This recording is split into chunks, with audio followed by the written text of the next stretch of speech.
Et tu regardes là, la couche en fait de terre, la différence elle est vachement importante. Du coup on a la couche ici de tout ce qui est plutôt brindille et bois. Il me semble qu'on a dû avoir un apport aussi de compost à l'intérieur. Donc là on voit qu'il y a un bon développement du système racinaire et on a également les champignons qui aident à dégrader un peu aussi les petits bois. Donc là on sent en fait à l'intérieur c'est vachement humide. Ça garde bien l'humidité dans le sol. Aujourd'hui les buttes permanentes en fait c'est la valorisation des déchets verts et sèches qu'on a autour de la maison, autour de chez soi. Si vous avez des sols qui sont très durs à pratiquer, très argileux, quoi que ce soit, on préconise du coup aux producteurs de faire plutôt du dessus de sol que de creuser le sol. Tout dépend de la qualité de votre sol. Ensuite, donc au niveau des avantages, on a ça. On a voilà, le fait qu'on reste sur la même parcelle pendant 5 à 6 ans. Donc le fait que la butte elle soit auto-fertile. On travaille du coup avec tous des éléments riches azote, carbone et compost. Mais au fait, moi j'ai fait une butte et puis j'ai mis le tarot d'eau.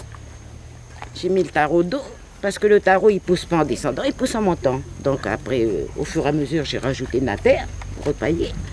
Et entre, j'ai mis les petits légumes. Puis ça pousserait bien.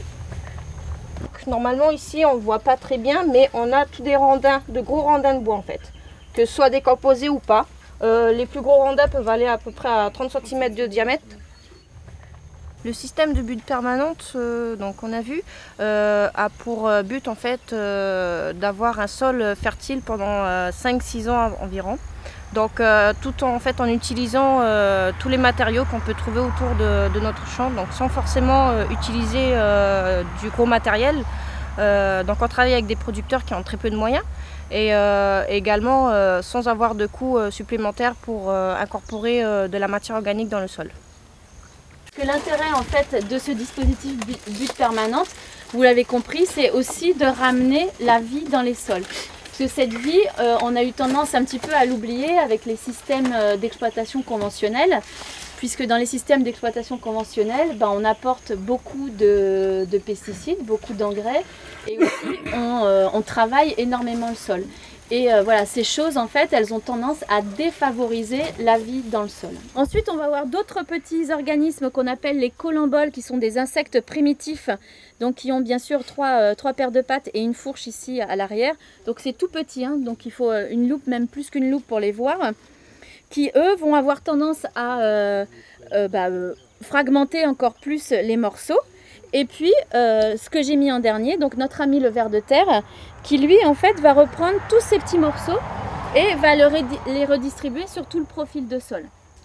Alors, le ver de terre, je l'ai mis en dernier, mais en fait, il faut savoir qu'il peut intervenir à tous les niveaux.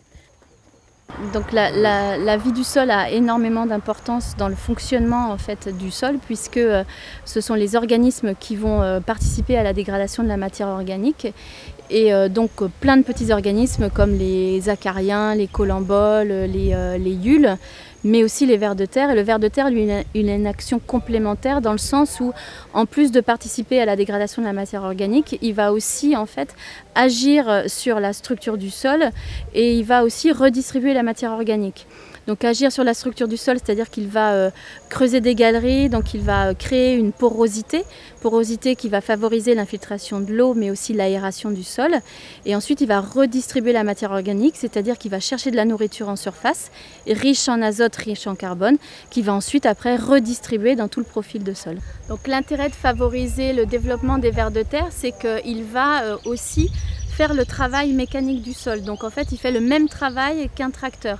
C'est-à-dire que via son activité, il va creuser des galeries, il va aérer le sol, il va redistribuer la matière organique. Donc exactement ce qu'on fait quand on passe le tracteur, où on essaie de décompacter et de redistribuer la matière organique.